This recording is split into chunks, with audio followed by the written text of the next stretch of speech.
No need for the broom. 出手去爭地盤。飢餓嘅白靈熊唔情願咁選擇退出。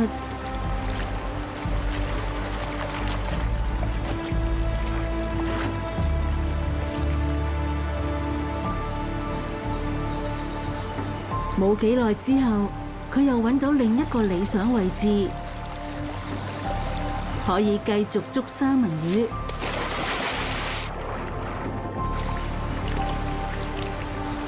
最後，佢嘅努力得到回報。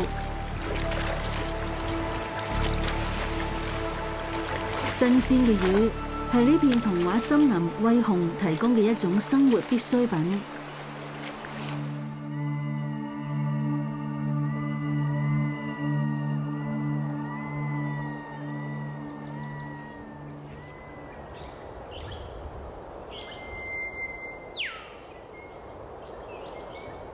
大自然喺最冇可能嘅地方施展咗魔法，就好似塔斯曼尼亞呢個洞穴。塔斯曼尼亞螢火蟲嘅幼蟲懸掛喺岩洞頂端，具有黏性嘅絲會將不幸嘅昆蟲黐住。幼蟲施展咗一個美麗嘅魔法嚟吸引獵物。呢個魔法會喺夜間顯現。